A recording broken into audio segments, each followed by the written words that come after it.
Hi guys, this is Travis Crow with the Art of Competition, Chapter 2. So I want everyone to understand that, basically competition comes down to all logic and branches out from there. Um, let's take a game like Paper, Rock, Scissors, for example, something everybody knows, super simple, and really simplify this example. So how would we get an edge in a game like Paper, Rock, Scissors? Um, well, let's say, for instance, you notice a mannerism. Um, and you notice that sometimes your opponent's clenching his fist real tight, and other times it's kind of loose. Well, you might assume logically that, well, maybe he's going to throw a rock when he clenches his fist real tight because he doesn't plan on releasing it because his grip's so tight. So, what would you throw? If you know he's going to throw rock, you're going to throw paper, obviously, right? That's simple. And let's say this mannerism is reliable.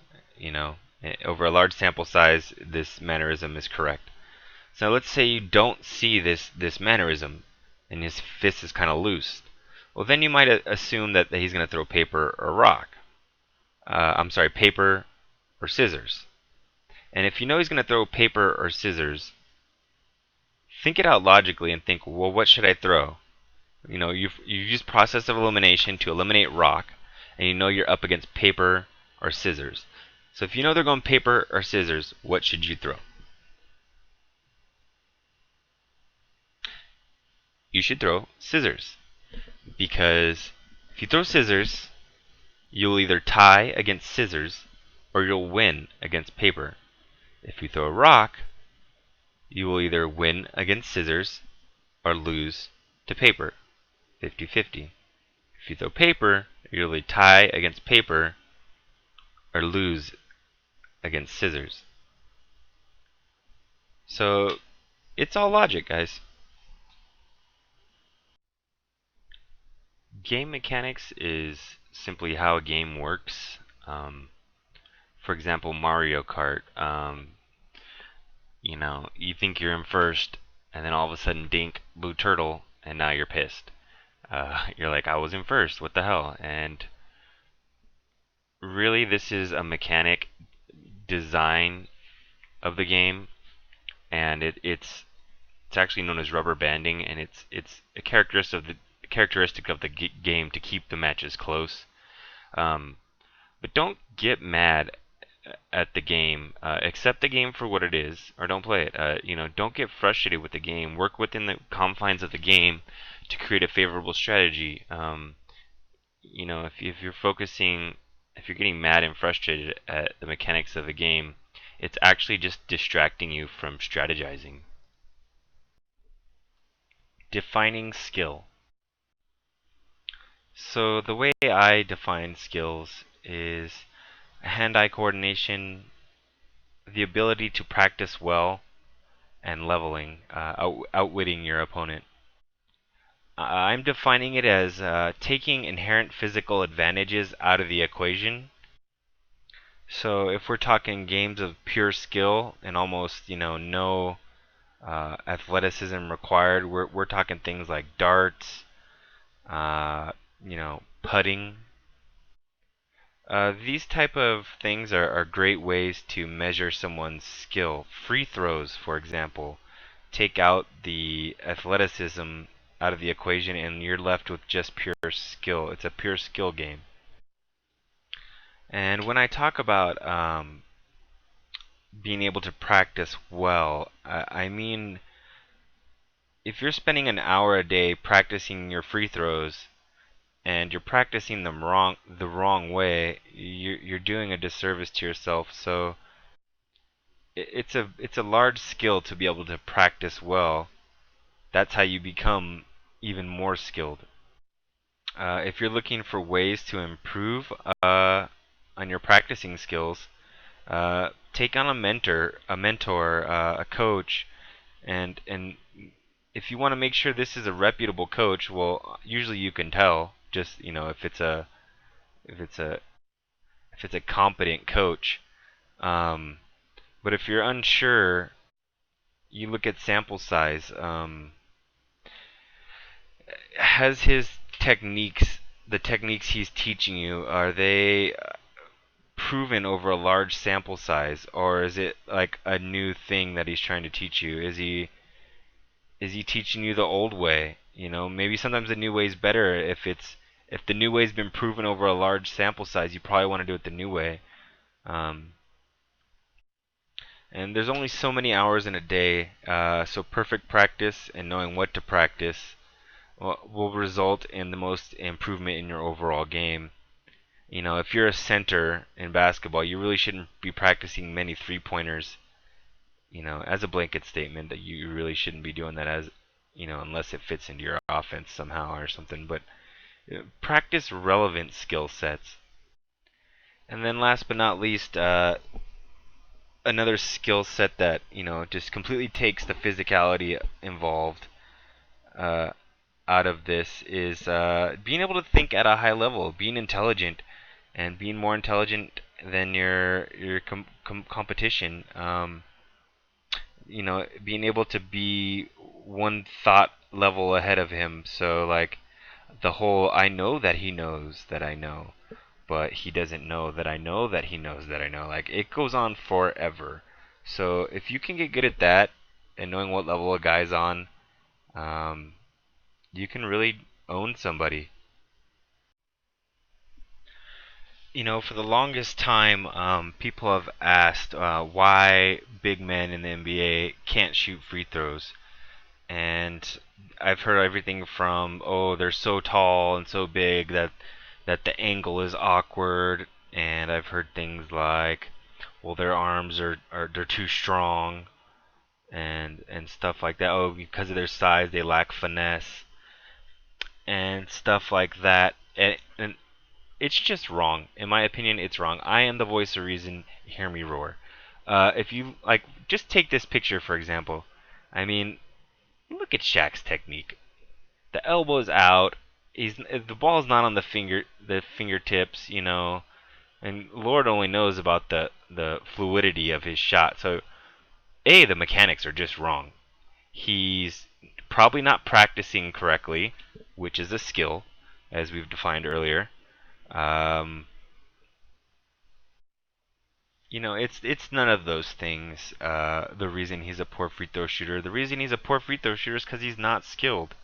And well, if you're gonna sit here and try to tell me, well, look at all the points he scored. Well, he's not in the NBA because he's skilled. He's in the NBA because he's huge and strong.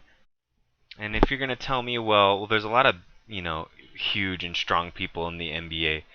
Yeah, but the difference between him and someone else is how many 7-footers did he have to beat out? He only has to be better than, a few hundred other people, maybe a couple thousand that he had to beat out to get to where he's at, you know, uh, with his inherent physical advantages. Whereas someone like Steph Curry, how many people are 6'2", 6'3", 175, 185 pounds, whatever he is. A lot. So he beat out a lot of people with his skill. Now to further illustrate my point, let's put Steph's mind in Shaq's body. Oh, Lord have mercy. Could you imagine? Could you imagine? Now let's do it the other way around. Put Shaq's mind in Steph's body. I mean, I'm not even gonna continue. I'll let you just to connect the dots on that one. So these this topic I've thought a lot about, and I think that it's extraordinarily correct. Uh, and to further illustrate my point, let's look at the free throw leaders. We've defined free throws as a pure skill game, and if you see, it's almost all guards that I've recognized as skilled players, and the two on here that aren't guards, Kevin Durant and Dirk Nowitzki, have this inherent physical advantage of being almost 7 feet tall, and they have that advantage to go with the skill, and they're they're the best players on this list. Well, other than Steph Curry, which is why it's so ridiculous what he's doing. Um, but yeah, so when you have this skill to go with the inherent physical advantages, you're going to be the best player, one of the best players on the planet. Kevin Durant, for example. I mean, you could talk about his shortcomings, but I mean, he is one of the best players on the planet. And I hate to keep using Steph Curry as an example, but it's someone everybody knows and it's relevant right now, so I can use him as examples and everybody will be able to follow me and hopefully be entertained at the same time. Skill ceiling or skill cap. Um, so some games have a skill cap, or some skills have a skill cap. Let's take a look at a game like blackjack, for example. You can only get so good at blackjack to a point where it eventually becomes solved. I mean, if you go to dealer school, they teach you an unexploitable strategy and the solved formula. So that way you either tie or you win if your opponents aren't using this strategy as well. Um, Yahtzee is another example. Yahtzee is essentially mathematically solved. Um, so once you put two good players against each other in Yahtzee who know the math, it's just going to become literally a game of luck, or literally a roll of the dice. Now take something, a weapon simple like a sword. A sword will only get so sharp, it only has so much room for improvement. But if you look at something, a weapon like a fighter jet, there's so much room for improvement on a fighter jet. It's very unsolved. There's so much room for innovation, and there's different engines and models and fuels, etc. So the more complex something is, the more room for improvement there is. So let's take a look at some more relevant examples. For example, humans will only jump so high. The advantages one player can get over the next is very minuscule at the highest levels. Um, for example, if Kevin Durant and LeBron James are trying to outjump each other, they're kind of barking up the wrong tree. It's going to be hard to get an edge in that aspect where, like, what is a vertical leap is like 40 or whatever it is.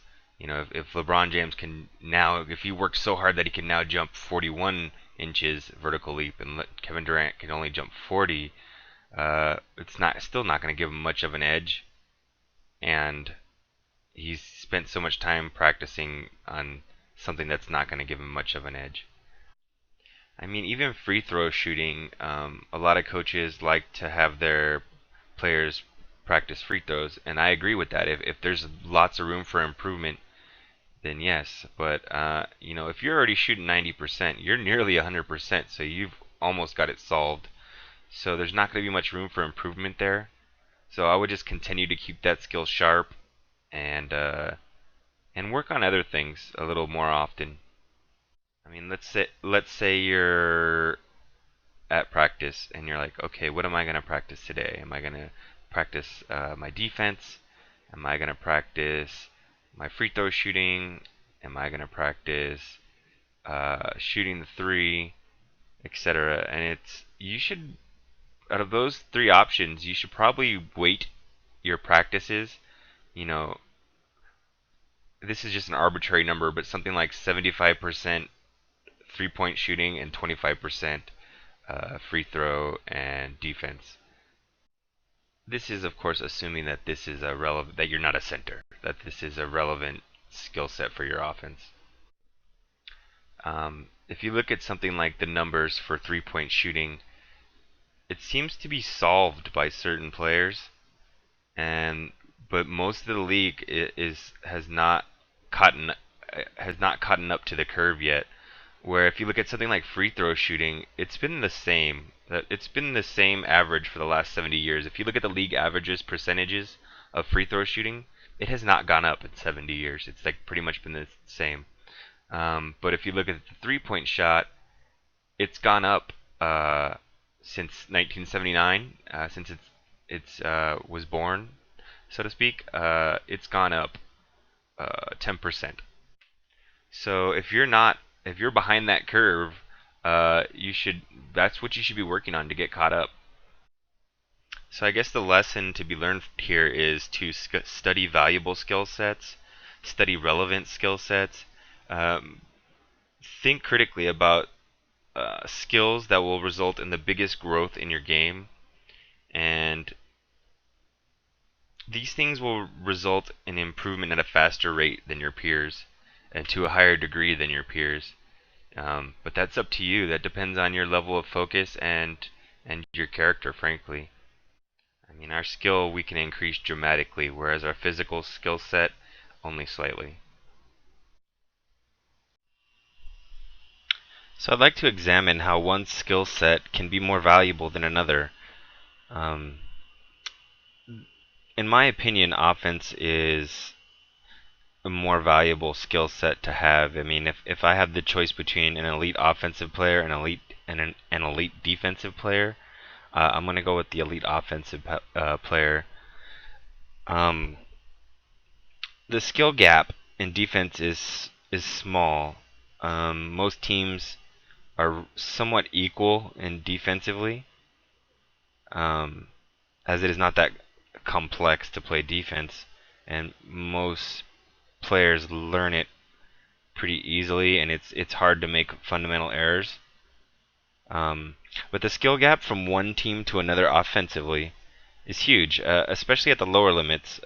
You see blowouts all the time at the lower limits because, one team can play both teams can play defense. No one's making huge errors on defense because it's not that complex. It's hard to make blunders on defense.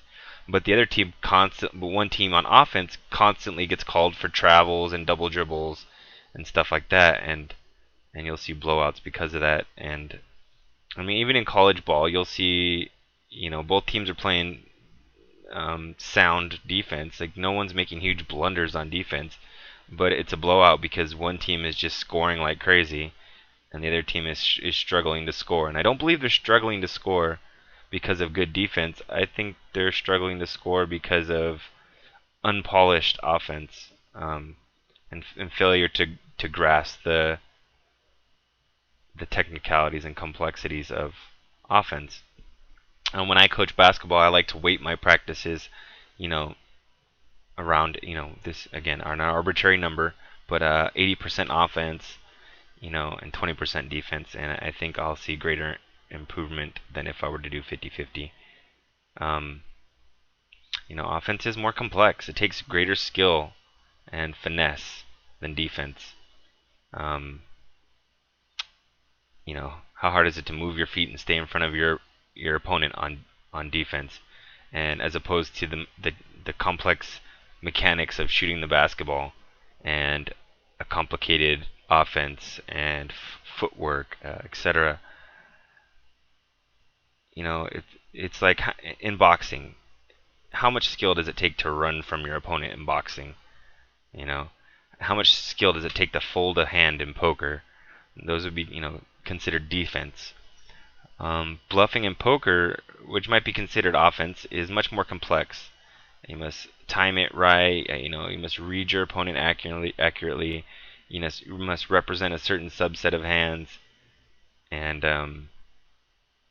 the most skilled players can make a bluff without a hand, as opposed to being defensive and folding that same hand. Um, you know,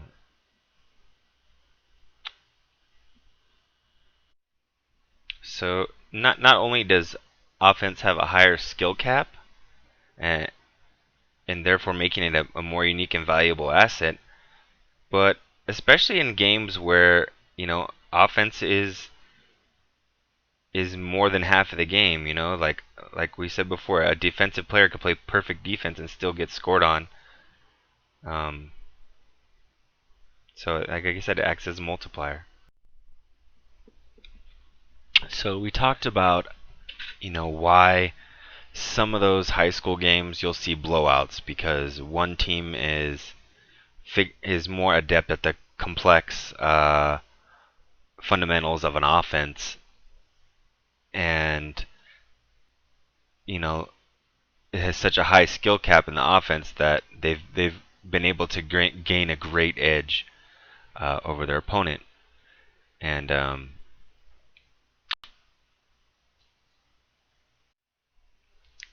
at the pro level, you start to see less blowouts, and when there are blowouts, it's a little bit closer. The competition's not like a 40 point. There's less 40-point blowouts. It's more like a 20-point blowout usually.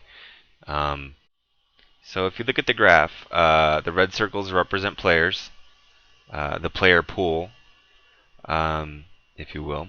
Uh, and from left to right, left we got the worst, players. In the middle is moderate players, and on the right, the best players. Um, so let's focus on right now the high school, the top graph. So as you can see, the graph is just kind of scattered. There's just whatever natural ability wherever they're at is where they're at. None of the players really have. I mean, they're all youths, so they haven't been in the sport for very long. So however good they are naturally, that's how good they are naturally, and they haven't had much time to hone their craft.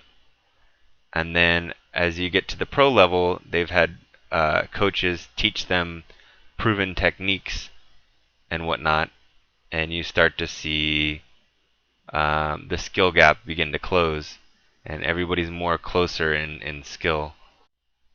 And the same thing goes for just when the sport was first invented.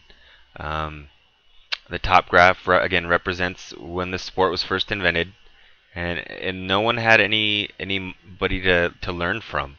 They play how they play, and they haven't had a large sample size of proven techniques to practice, so they don't know if they're practicing correctly or not. They're just practicing, but they could be practicing poorly. And over the years, they find different mechanics and techniques. For example, on how to shoot the basketball, elbow in, not out, just all the little, shoot with your legs, etc. Um, and once they figure these out over a large sample size, they're able to be taught. And so now you're not wasting time practicing incorrectly, and you're making efficient use of your practice, and you're improving faster and to a higher degree, like we talked about earlier. And as you can see in the graph, the modern day players are just better just because of that simple fact. When people say like, "Oh, Wilt Chamberlain or Bill Russell, they're the best of all time," and because he scored 100 points in a game and da da da da, and I just kind of laugh because that's wrong. They were good because the competition they were up against. Um, they were great. Yeah, they were great relative to their competition. Um, but if they were to play in today's more polished generation, they wouldn't have done nearly as great, and they perhaps might even be just another average player. Um, and that's why you see like those, 100 points in one game scored. Essentially, that's the equivalent of, imagine you playing Street Fighter for the first time, and you, you know, you learned how to throw Hadouken before everyone else learned how to throw Hadouken, and now you're just destroying everyone. You win out of 10 games, um, and then all of a sudden word gets out on how to throw a Hadouken correctly, and now everybody knows how to do it, and now you're just another average player because the skill gap has closed. I think that's a great example and like a perfect illustration to illustrate what I'm talking about. So, in conclusion, the better you understand these concepts and examples, the better you'll improve, I believe. A lot of these examples are topics I've debated with people, and I think that they have flaws in their logic. Where all my dots connect, some of their arguments are scarce of evidence and lack supporting facts. I challenge you to think critically about these examples, such as the Wilt Chamberlain example. And if you don't agree with me, let me know what you think in the comment section.